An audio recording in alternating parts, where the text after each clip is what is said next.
Nothing's gonna get me through this.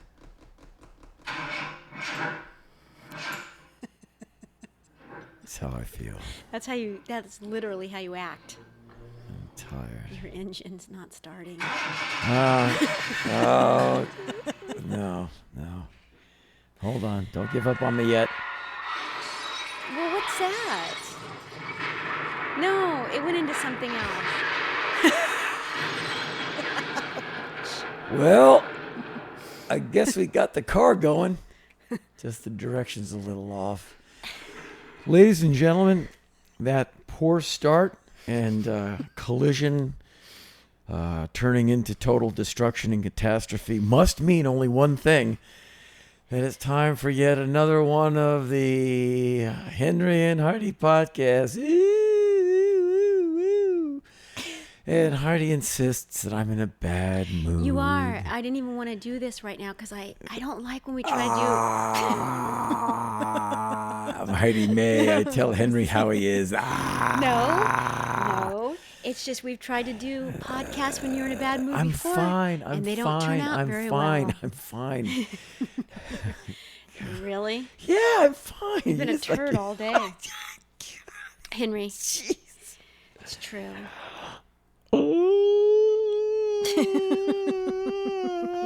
So what do you want to talk about today, old buddy? Well, I don't know, because you have me nervous. No, you're nervous. Scolded me twice before we even turned the mics on. I scold you. Oh, you told me to stop it. Yeah, I'm scolding you. Did. I like how you get all sensitive. You're like selectively sensitive. Don't. I'm sensitive. I'm going to kill you. That's all, like in one exhalation. Well, I'm doing my best not to talk about breakfast. We start every podcast with food, and I'm determined not to do that this time. You don't want to talk about seeing your friend and all this stuff and how I screwed that up. Yeah. When we walk into one of my favorite places to have breakfast. The only place you eat, yeah. One of my very good friends was there. Yeah. And I said, hey. Now, and Henry's like, huh. And then when she came over to say goodbye, you didn't even say goodbye because you were shoving food in your face. And I said, can you please say goodbye? I said goodbye. No, you didn't. I said, see you, bye. No, you did. Oh, my God. You're such a liar. No, I said goodbye. Incredible. See ya. No, Henry. She was mostly out the door, That was though. when she was gone. And after I said, it's polite to say goodbye to somebody. Well, yeah, she's on the sidewalk. But I said. Yeah, but yeah, it's so rude. You're rude. Anyway, I drank a lot of coffee today.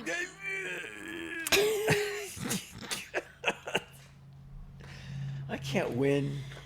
Nothing goes my way. That's not true. All right, Heidi May. So I'm rude to your friend. I can't eat food good. Henry, You can't take me anywhere. Henry, I'm just awful. Henry, were you not a little rude? I don't think so. Henry, do you want to tell? I wasn't even thinking anything. I wasn't doing anything. I was Listen just to sitting me. there eating. Listen to me. Eating like say When the we same walked thing I always in- get when I'm there.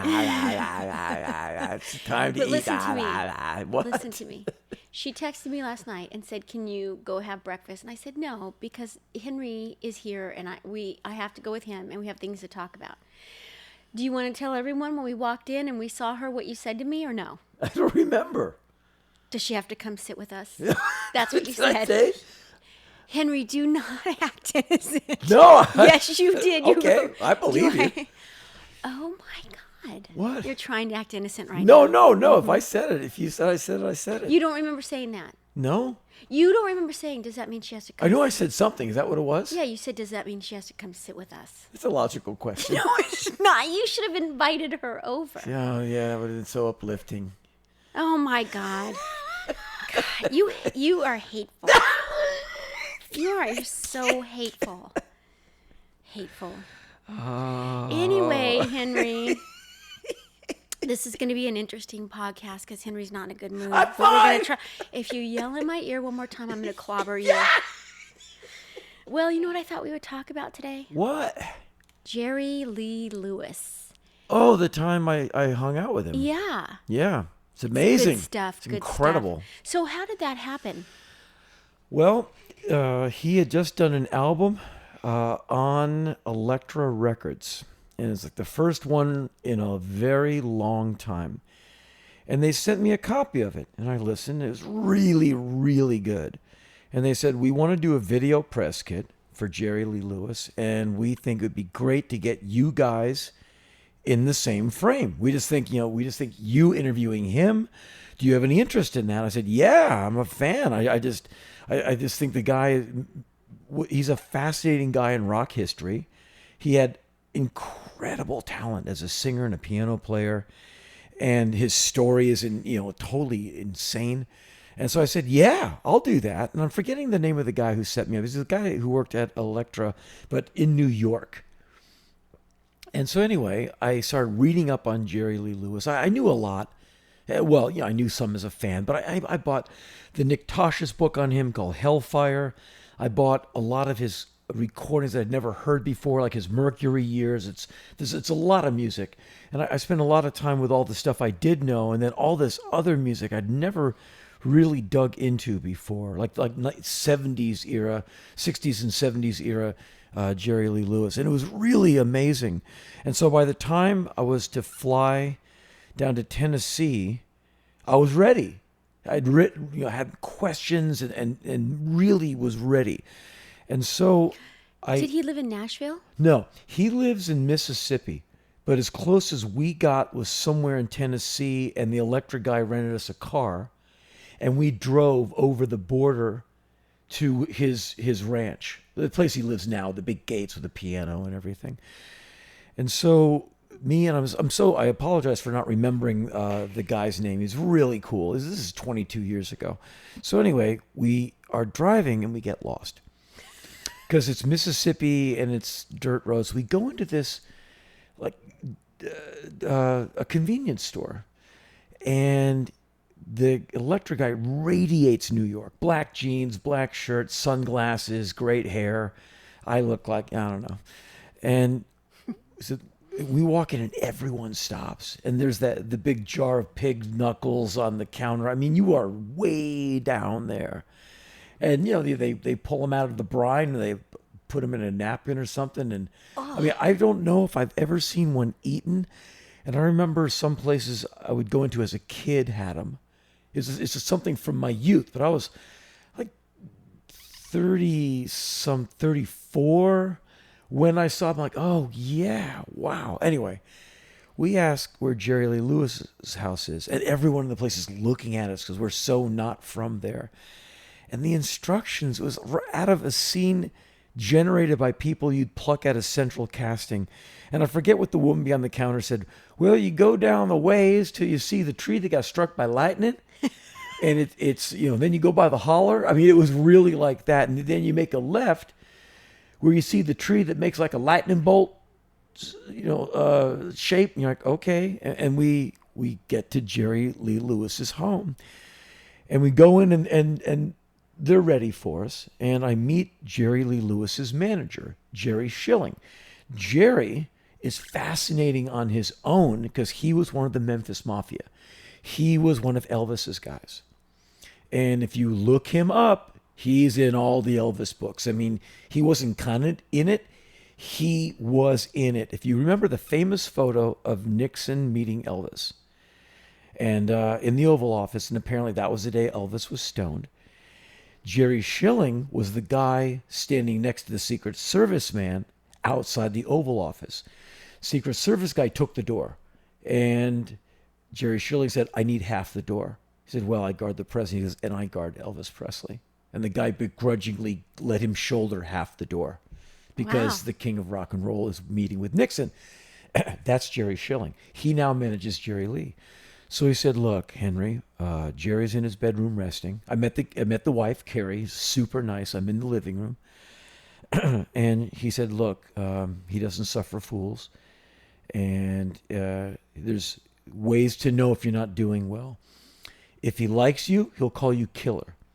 If he doesn't like you, he'll call you boy. And if he's really mad at you, he'll reach over and thwack you on your nose. Oh my God. Which if you do it to yourself, don't, because it's incredibly painful. And, you can't really get arrested for assaulting someone, but it hurts apparently. And that means, thwack, interview over. You've made Jerry Lee I wonder mad. if anyone ever hit him if he did that. I don't know. But it said, and if you see him go for his gun, What? just start running. Come on. And I went, okay. And so we sit down and we have dinner. Jerry Lee Lewis's son comes in, Little Lee. Wonderful young boy. He's got to be in his 20s by now. Really cool. Like, 5-6-year-old kid. Very friendly. The wife, super nice. Jerry Lee does not make an appearance that evening. For whatever reason. So we eat dinner without him. We come back the next day. And Wait, were you guys supposed to do the interview that day? No, we were supposed to Okay. come over, A meet meet Jerry and greet. Lee and meet Jerry Schilling. Now, does Jerry know who you are? How did you get picked? The guy at Elektra just thought it would make a Okay. good two-shot. All right.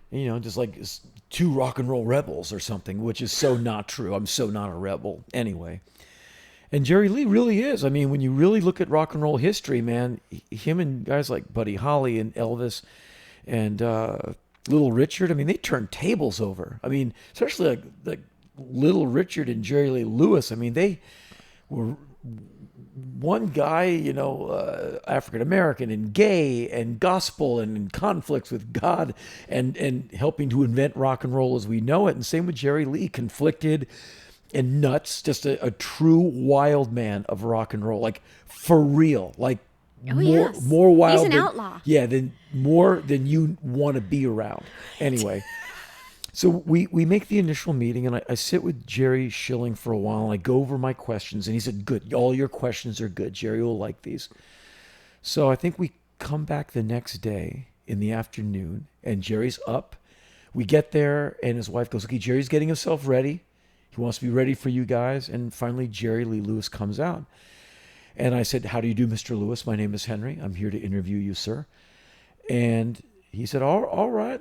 And Jerry Schilling is there to make sure everything is above board. We got a very skeletal camera crew. And I'm forgetting if we put a lavalier microphone on him or if we boom mic'd. All that's in the misty past of my memory. So I had asked Carrie for permission to walk around the house looking for things to shoot. B-roll, because I'm directing. And I know enough. I need a ton of B-roll. And stuff to cut to. I knew enough because I've been around enough film. I said, okay, I need to, because the camera guys are waiting for someone to tell them what to do, and it's me. And so I said, okay, it's going to be on us. We're going to walk around, look at this and this and this, because we're going to be here, here, and here, landing at these places to talk. And so I did a tour of the house, and I'm on my own, and I'll never forget this. There is this like pile of ruined wood at the end of one of the hallways. And upon closer inspection, it is a Stark, I believe it's Starck, a Stark upright player piano. If you look at your Jerry Lee history, that is the piano that Jerry Lee's father bought him. He learned on a player piano. They would put it on the back of a flatbed truck, and Jerry Lee would play gospel in front of people. Amazing. And it's still with Jerry. And so it's just in pieces, and I'll tell you why in a minute. So I delicately pull out the keyboard, which has a cover, and I undo the keyboard. I mean, I lift the hood, and it's broken off. The thing is in pieces. The main body is leaning against the wall. The legs are leaning against the wall, and it's old and light, like kindling, because it's a cheap piano. Anyway, the keyboard is like leaning, but I put it down, and I lift up the cover, and there's the keys. And if you go up to the right, the keys have been played through the ivories. The ivories are broken. And someone has played so long, so hard, that the wood is dished out all the way down to the wood screw that holds it in place. And inside this dish made from fingers, it looks like centuries of fingers. That is awesome. It's all dark. Wow. Blood. Whoa. Because it's getting cut on the wood screw. And so I said, okay, I got my interview question. Because if I just get him to talk about this, I have all we need. Because if you think about it, Jerry Lee Lewis is arguably one of the people who helped create rock and roll as we know it. For sure. I mean, there's a lot of people who play it, but very few people who are there to kind of get the ball rolling. And he's easily one of them, not the only, but one of them. And so if that's his childhood piano, that should be in the Smithsonian. I mean, you're looking at an instrument that helped invent your Rolling Stones records. I mean, in a way. And so I said, okay, this is intense. This is like the beginning of something stacked like cordwood in the hallway. Anyway, I get all my locations. There's gold records, original ones for like Great Balls of Fire, a whole lot of shaking on his wall. Were you losing your mind? Totally, because they're tarnished with age. There's photos of him and Buddy Holly and him and I mean, you are at Jerry Lee Lewis's house. I mean, it's no joke. And so out comes Jerry. Looks great. And I made the introduction. He grips my hand with this vice-like grip. Like, he's establishing control. I'm like, okay, I got it. Fixes me with this stare and just holds me. How do you do? I said, how do you do, Mr. Lewis? It's good to meet you, sir. I'm here to interview you, and I'm just being very polite. And so we start the interview. And I said, so there's a song that the first demo you made for Sam Phillips when you walked in, like, whatever the date was, I had it all memorized. When you walked in, you did whatever the song was, like further on down the road, but you do that on this new album. So is that a way of you bringing everything all the way around? And he said, Killer, that is the reason why I put that song on that record. You did your homework, Killer. And I said, Mr. Lewis. And that was your first question? Yeah. Oh, good. Well, it's just a good way to start. Yeah. And he called me Killer, which means he likes me.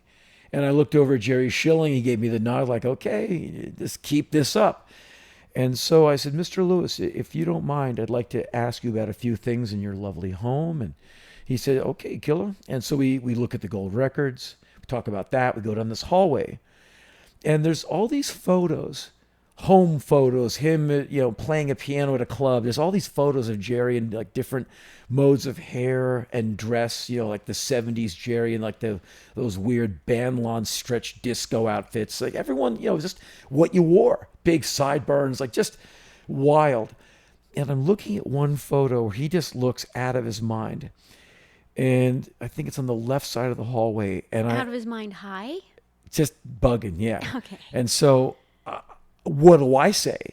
I'm just looking at it, and Jerry Lee comes up to me. He's like, Killer, looks like the man in that picture's on some pills. And keeps walking. And I look at the camera, I go, did you get that? He went, yeah. And so we get to the end of the hallway. We come back. We talk about a lot of the photos on the wall because they're amazing. Like, just a casual shot of him and Buddy Holly. I think they were like in Australia or something on one of those package tours or something. But just like insane. You're at ground zero. So we get to the Stark player piano. And I said, I never called him Jerry. I said, Mr. Lewis, is this the Stark player piano that your father bought you that you played on the back of the flatbed truck?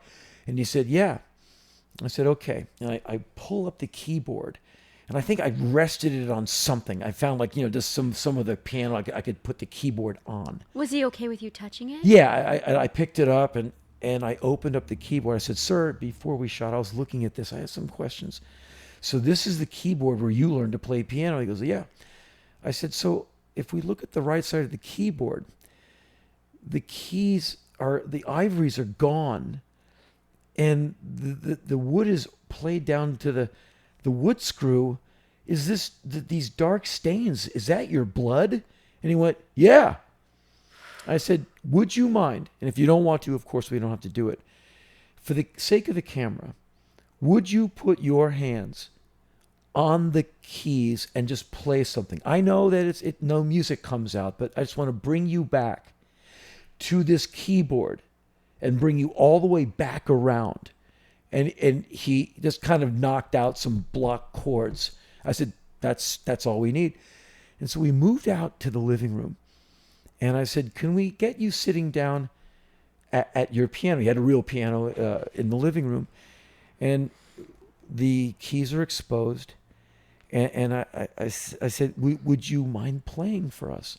And I think at this point, Jerry Schilling, the manager, is like, come on, Jerry, like, play a little for the camera. And he said, well, this piano can't play Jerry Lee Lewis music.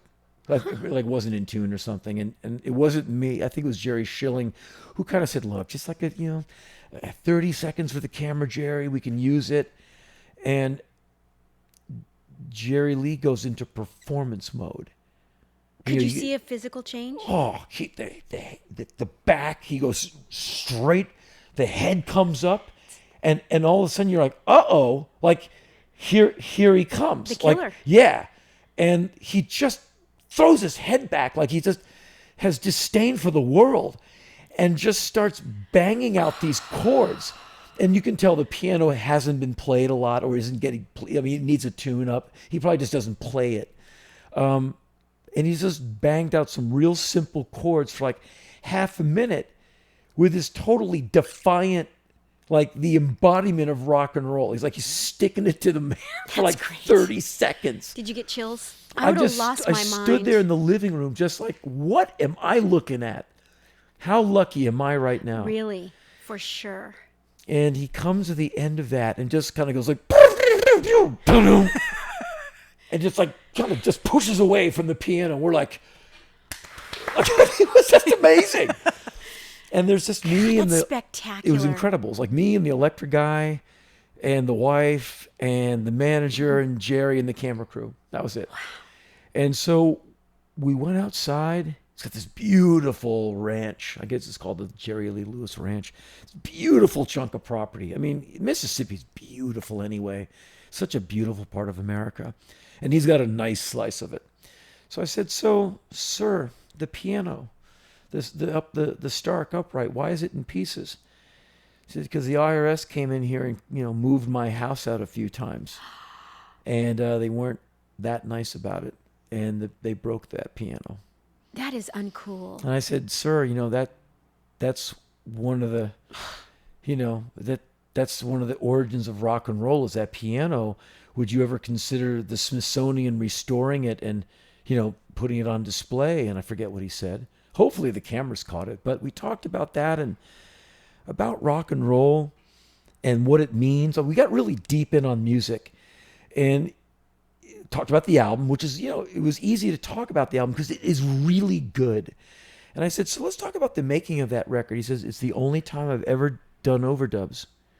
Huh. And I said, well, what do you mean by that? I said, I've made a few records. I wasn't trying to talk about myself, but sir, I use overdubs all the time. Like, half the vocal sounds bad. So they cut the first part in from another take. He went, oh no, Killer, we would just go in and do it. He said, I never did an overdub until this new album. I said, okay, that's amazing. Did he say how he felt about doing overdubs? I don't remember. But you could tell for him it was just like that newfangled thing that the lightweights do. Yeah. Because when you're playing with real session guys... Yeah, that doesn't happen. You don't need it. No. And if you're Jerry Lee Lewis, you come fully formed. Mm-hmm. He didn't have to go to school. He was born with it.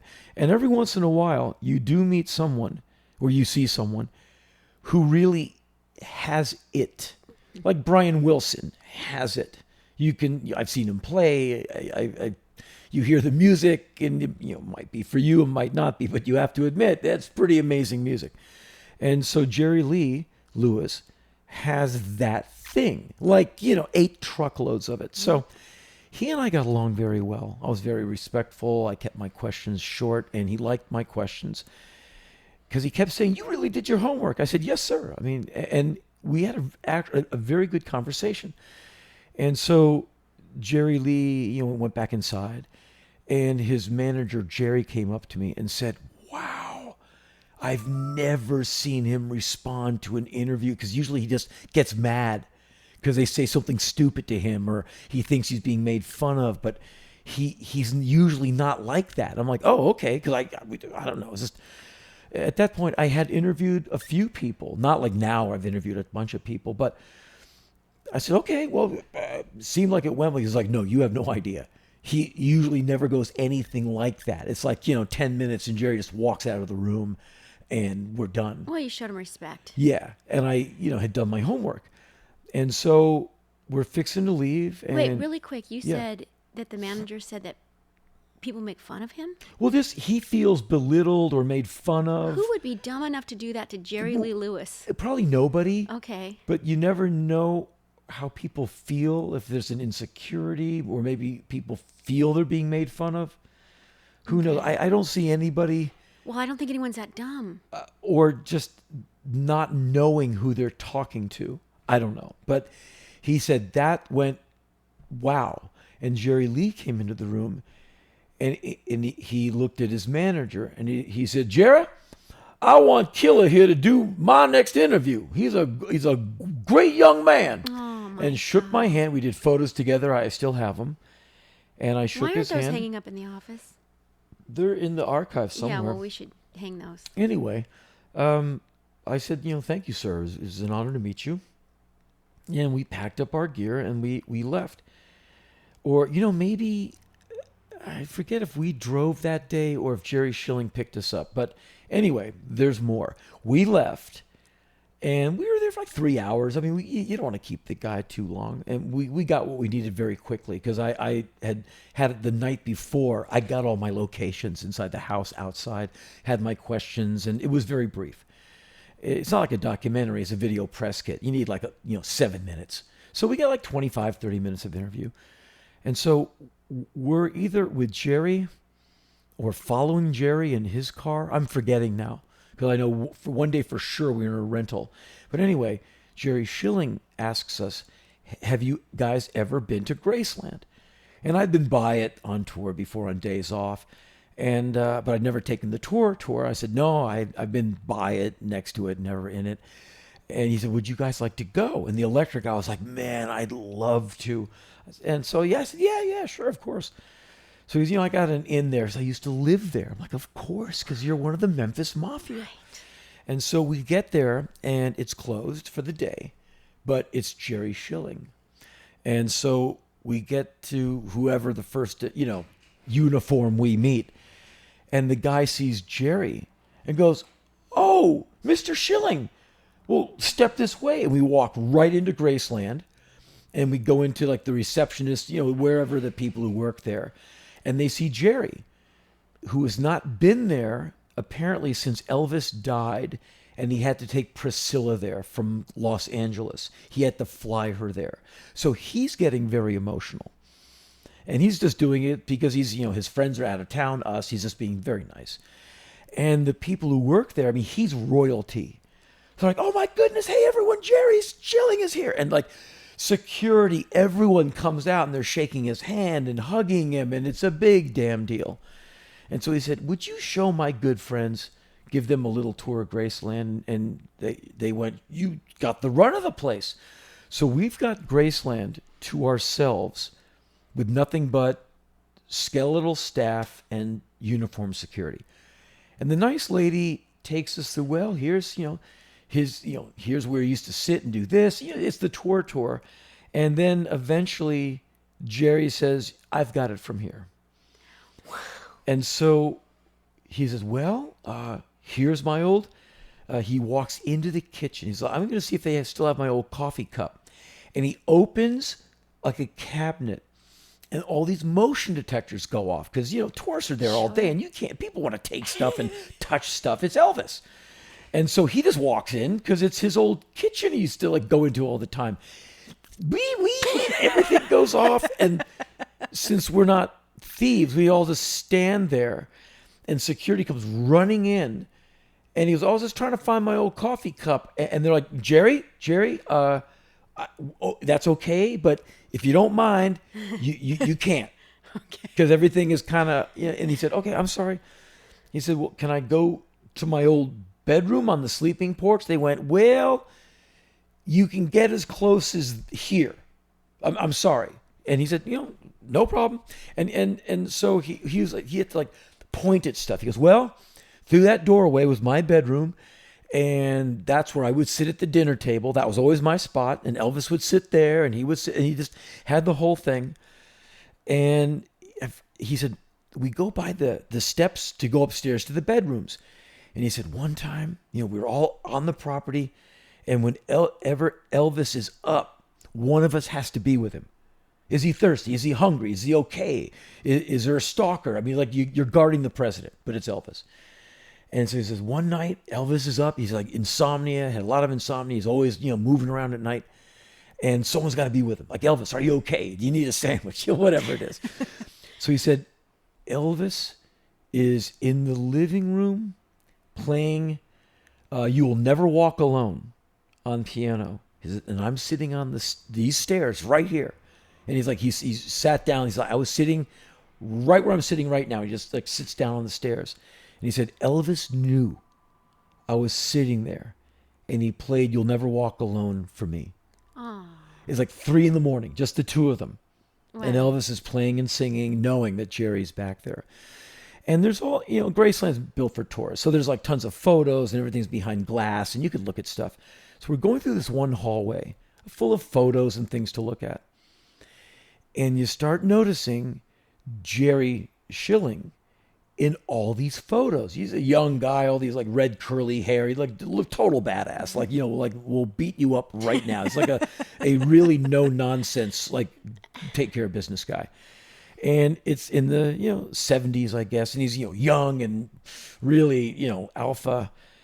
And I said, excuse me, Jerry, is that you in that picture and that picture? And like, damn, Jerry, you're like in it. And he went, yeah, I was, I'm not on the side of it. I'm in the mix. And then he explained how he was, took Elvis to meet Nixon, and he'd explained that whole story, that famous photo. He goes, yeah, I was standing next to the photographer when he took the photo. I mean, like he was there for all of that. And me and the electric guy are just, our jaws are on the ground. It's in a way more amazing, hearing all this stuff, standing alone at like 6 p.m. at Graceland than, being, anywhere, any other rock, place. And I know not much about Elvis, but our POV is so exclusive. It's so rare. The place is silent. And all the uniformed guards, they're all, waiting for us to leave so they can go home. And so we're there with like nobody really. Wow. And since we weren't crossing any motion detectors, we weren't, bugging anyone. And so we just had this very quiet, kind of solemn tour. Did he say much about Elvis? Well, he just, that he really misses him and Okay. They were good friends and he was a really good guy and very generous. I mean, he said really nice things. And then Jerry started getting it started really catching up with him, the emotional thing. He said, if you guys don't mind, I'm going to have to go outside for a while. We're like, yeah, you got it. And there's just me and the electric guy on our own, just kind of like, well, I guess if we keep wandering this way, we'll Did hit you see the jungle room? I'm forgetting. It's much smaller, right? Than you would think. I don't know. I mean, the house itself. Yeah. Graceland. Oh no, the house is not It's some big small, sprawling mansion, yeah. but it's beautiful. But it's not. No, it's not this huge No. thing. It's just really nice. Yeah. And so Jerry had left, and there's this eternal flame, I think, in the backyard where you can kind of pay your respect. He was out with that. Hanging out with Elvis. Yeah. And so we just went out there and said, hey, we know we got it, and we're ready to go if you are. And it was just one of those just incredible days where, Did he say anything about Jerry Lee Lewis and Elvis hanging out? Like, did Jerry Lee Lewis hang out there, and did anything ever happen at Graceland? He said that Oh no, that smile on your face. one time Jerry Lee drove by and said something like, tell Fat Boy I want my money. Just when That's so mean. He's in one of those bad moods. Oh my God. Yeah, and there's a lot to know about Jerry Lee Lewis. And I'm not, attempting to talk out of class. It's well documented. He is a really heavy guy. He's punk rock, Henry. I mean, I remember years Punk ago rock. when I was doing a lot of stuff with VH1. They would come by the office and set up that scrim, and they'd have like 8 documentaries going at once, and you do like the talking head soundbite for each of them. And at one point, they're doing like the 100 biggest badasses in music, and somehow they have me at like number 7 or something, and so they interview us. What's it like? I said, I'm not even in the top 100. I'm so not that. And they said, well, who would you? And they have like Ozzy Osbourne and this guy and this guy, and fair enough.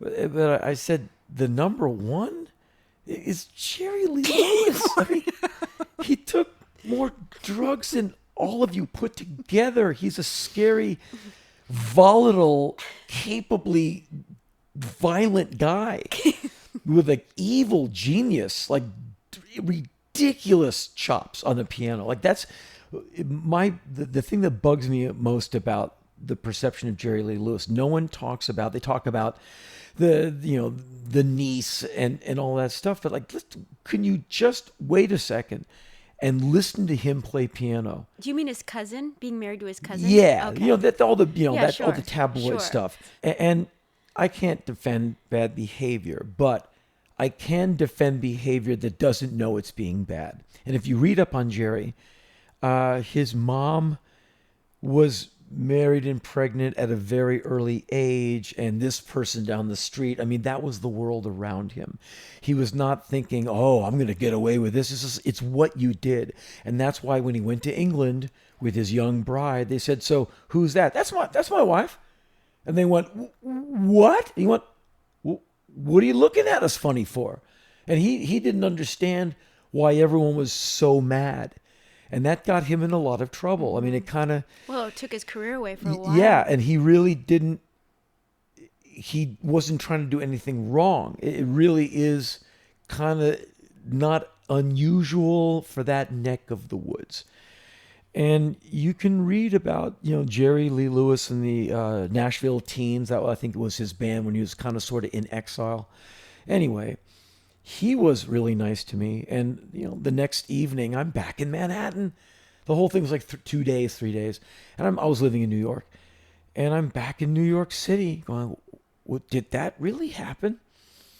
And so several days later, at some point, Jerry Schilling contacts me, maybe through management, but I get a phone call from Jerry Schilling. And he said, hey, it's Jerry Schilling working with Jerry Lee Lewis. I said, yes, sir. He said, Jerry Lee really liked talking to you. We're coming up to New York for Jerry's first ever appearance on MTV. I said, so what does he know about MTV? He said, really nothing. We brought over some video cassettes of just, 2 hours of MTV and showed it to him and explained the concept. And he won't do the interview at MTV unless it's you. Wow. Because he really likes you and he trusts you. And that's all a big deal with Jerry. Did that blow your mind? Yeah. I said, yeah, like time and place, I'm ready. So whatever the day was, I remember standing in front of MTV, waiting. I got there early. I just took the N and the R up from the Lower East Side. And I get always up there. get there early. There you go.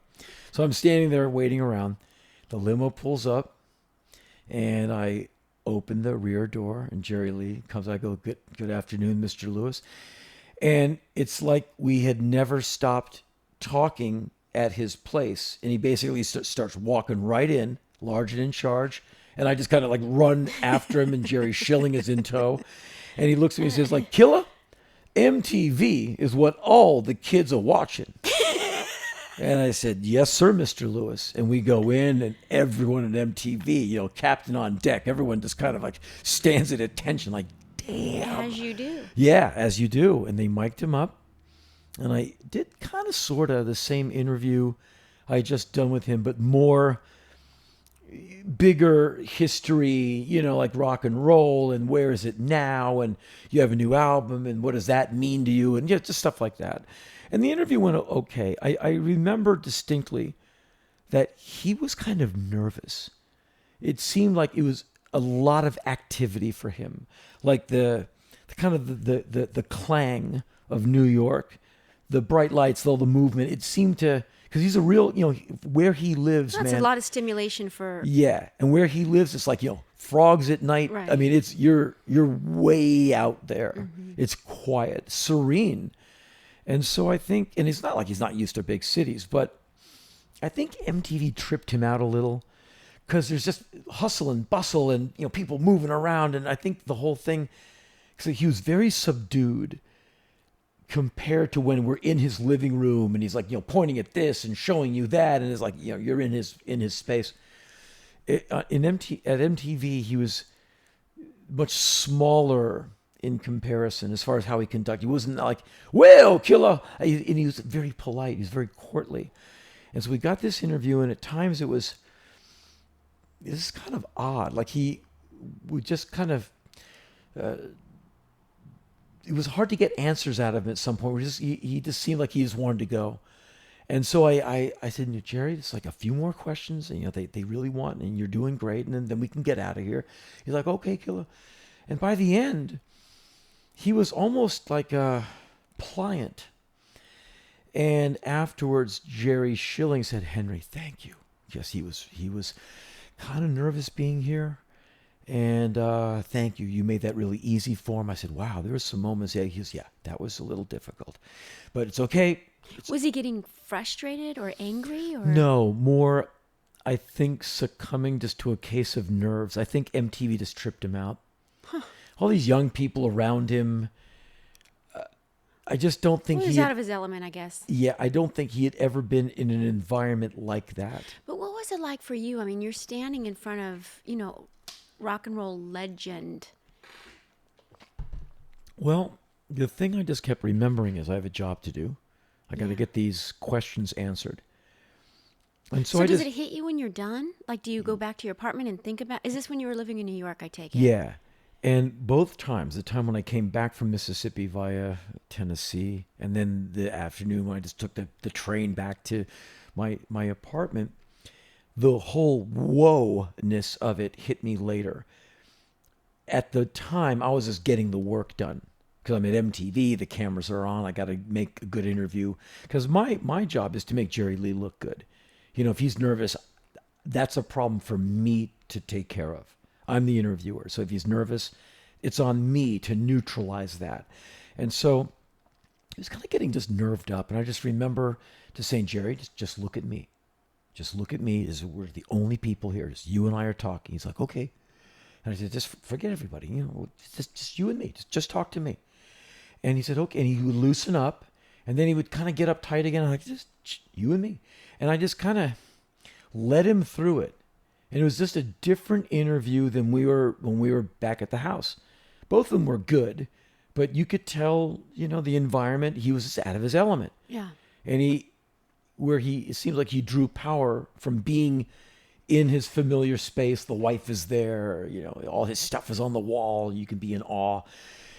Otherwise, he's just kind of in a room, with lights and cameras and crew running around. And I think everyone around him was so nervous. I mean, all these young people there, and everyone is just like, wow, we got one of the real guys in this building. It's not just, me or some MTV star. It's Jerry Lee Lewis. And everyone else was kind of nervous. And I think that no one was like, hey, Jerry, very good to meet you, sir. Everyone was like, Mr. Lewis, So I think it just kind of fed his uneasiness. But we got through it. Did you ever see the interview? No. Huh. So we got it done. It's quite long because we just took a while to get it out of him. So it was easily an hour. And so it's somewhere. I don't know if it aired. I have no idea. So anyway, that was just one of the most interesting experiences. And the fact that we got along and that he requested me to do the other interview, that's just one of those things I'll always hold on to and just think, wow, man, that was really cool. So do you remember the last words you said to Jerry Lee Lewis when you guys parted ways? Oh, I think I saw him back to the car, and I just thanked him and said, it's very good to see you again, Mr. Lewis. I never called him Jerry or Jerry Lee. I always called him Mr. Lewis or Sir. And I probably just said, sir, it's an honor again to be with you, and something polite. And I got on the train and went back down to the East Village. All right, so let's see. Oh, listen to this. Oh, no. Oh, that's not even... I love that noise. That's not even a sound effect. It's noise. I'm just miking my mind right now. I love it. Whenever I see Heidi's face, she comes into the office, this is what I'm hearing. I would love to work from home. I would love to work from home. No day work week? Please. Here. Okay, so we have a Heidi's now, ladies and gentlemen. Ted Knight voice. That jackhammer sound can only mean one thing. It is time yet again for Heidi's headline. Henry gets mad at Heidi because she honked the horn. It's true. Yes, It's true. We're not in your car. God forbid you honk the horn. We're in my car, and I'm the driver. Yeah. We're in LA, and I'm the target of the bullet. No. Of the angry driver No. and the road rage, and you reach over Yes. and basically speak for me by Yes. beeping the horn. Yes. No. Henry, yes. No. Henry, when we're at a stoplight, Yeah. and the person ahead of us is texting, and I have you getting really frustrated and mad next to me because they're not going, I am going to reach over and I'm going to honk the horn. Yes, you are. Because you won't. What happened when I honked the horn? What happened when I honked the horn? I don't know what happened. You got mad at me, and guess what she did? What? Put her foot on the gas, and she moved. Yeah. So when someone doesn't move, you honk the horn. Are you ready for this? Yes. That's it. That's right. It's Heidi. That's right. Yeah, you just did it. Yeah. The signature. Exactly. Well, thanks for that driving tip, Heidi. Yeah, honk the horn. You know what? And don't text when you're driving. Well, you're not telling me that. I don't do it. So don't text and drive. And if you do, I'm going to honk the horn. Do we have a sound effect of a horn? We need more sound effects. yeah. These 4 that you keep using. Well, what about this one? Wait, what is it? Hold on. Wait for it. Really? It's a foghorn. Yeah. No. All right. Hold on. Let's see. Maybe I got another No, one. listen. We can end it now. We can end the podcast now. No. What is that? It's not very convincing. No, it should sound What's like... this book? Oh, wow. Wow. Headphones. Ladies and gentlemen, I'm glad this podcast is over because I can't take any more of this chick. She wears me out. Yay. And Thank you. You know what applause is for Heidi? It's Yeah. repeated over and over. It's like that she's carving up old Rollins. I'm going to do that upside your head right now. No! Yeah. Did that You're hurt? out of your mind. Ow! Ow! Don't honk me. Ow! Henry, honest to God, you just blew out my eardrum. No, you shouldn't have blew out my eardrum. the headphones up. Oh, my God. Enough. Ow. Oh, my God. You're traumatizing me. Woo. Okay. Thank you, ladies and gentlemen. Thank you so you. much. Thank you. Whee! Another podcast. God, you're insane. Did it stop recording? No. Okay.